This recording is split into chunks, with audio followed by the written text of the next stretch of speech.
যাদের বাচ্চারা বা নিজেরা চিকেন রোস্ট খেতে খুব বেশি পছন্দ করেন, বাসায় থাকা অল্প কিছু উপকরণ দিয়ে কীভাবে পারফেক্টলি চিকেন রোস্টটা বানিয়ে ফেলবেন ভিডিওটার সাথেই থাকুন। তো এখানে আমি কিছুটা চিকেন নিয়েছি, আমরা যে বাসায় রান্না করে খাওয়ার জন্য রাখি সেই চিকেনই নিয়েছি, নিয়ে লেবুর রস আর লবণ দিয়ে ভালো করে মিক্স করে কিছুক্ষণ ম্যারিনেট করার পরে প্যানে তেল দিয়ে তেলটা গরম হলে চিকেনগুলো আমি সুন্দর করে ফ্রাই করে নিব। আমি জাস্ট লবণ আর লেবুর রস দিয়ে ম্যারিনেট করে অন্তত 1 ঘন্টার মতো রেখে দিয়েছি। এখানে আমি 2 চামচের মতো, এই চামচে 2 চামচের মতো গুঁড়ো দুধ নিয়েছি, সরি 2.5 চামচের মতো। এখন আমি পানি দিয়ে ভালো করে মিক্স করে নিব।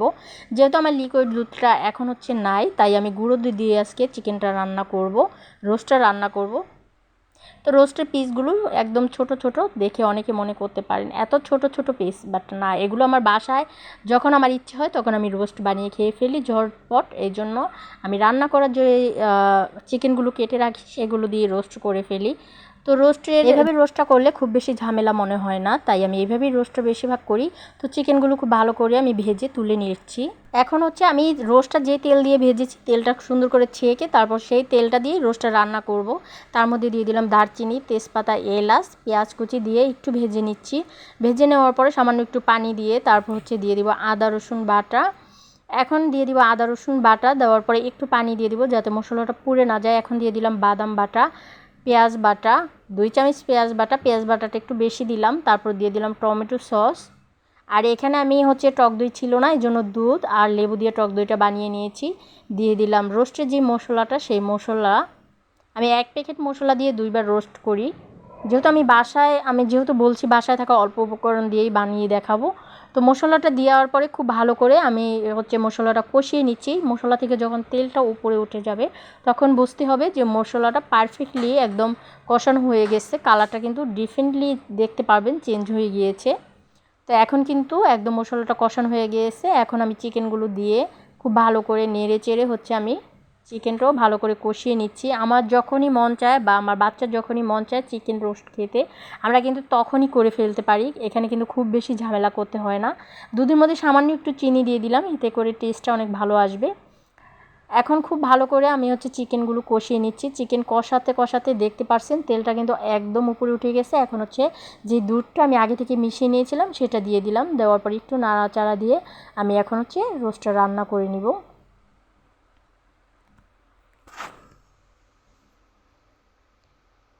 চুলাতে এখন একটু ঢাকা দিয়ে রেখে দিব, বা হয়ে যাবে আমার চিকেন রোস্ট। কয়েকটা কাঁচামরিচ দিয়ে দিলাম, লাস্টে দিয়ে একটু ঘি দিয়ে দিব, এতে করে ফ্লেভারটা খুব বেশি সুন্দর আসবে। তো একটু আমি ঘি দিয়ে দিলাম, ঘি দেওয়াতে ঘ্রাণটা অনেক বেশি ভালো আসবে। আমি 2 চামচ ঘি দিয়ে দিলাম এখানে।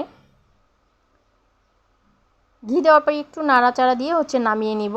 দেখতেই পারছেন রোস্টটা কতটা লোভনীয় হয়েছে, কালারটা কিন্তু অনেক বেশি সুন্দর হয়েছে। আর এত ঝটপট রোস্ট করতে পারলে তাহলে আর বাসায় বেশি ঝামেলা করার কি দরকার, তাই না? খুবই ঝটপট আমরা রোস্টটা বানিয়ে ফেলতে পারি। রোস্ট খাবো কি দিয়ে, তার জন্য একটু পোলাও রান্না করে নিচ্ছি। আর আমি তো রোস্ট পোলাও এগুলি খুব বেশি পছন্দ করি না, আমার জন্য একটু ভাত রান্না করব, সাথে একটু কলা দিয়ে শিং মাছ দিয়ে রান্না করব। সব কেটে ধুয়ে রেডি করে রেখেছি, রান্নাটাও করে ফেলবো এখন। এই তো পোলাওটা রান্নার শেষে আমি কয়েকটা বাদাম কুচি দিয়ে দিলাম, আমি এখানে কাজু বাদাম কুচি দিয়ে দিচ্ছি।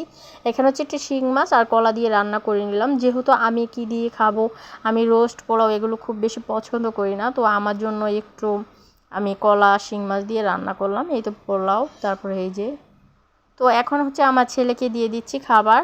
ও অনেক বেশি পছন্দ করে রোস্ট পোলাও, তার জন্য সপ্তাহে একবার হলো করতে হয়। যাই হোক, রান্নাবান্না শেষ, খাওয়ার পালা। আমার ছেলেকে দিয়ে দিচ্ছি। এখন আমি শিং মাছ আর কাঁচকলা দিয়ে রান্না করছি, সেটা নিলাম, আর ওর জন্য রোস্ট পোলাও বেড়ে দিয়েছি। তো আজকের মতো এ পর্যন্তই। সবাই ভালো থাকুন, সুস্থ থাকুন, আল্লাহ হাফিজ।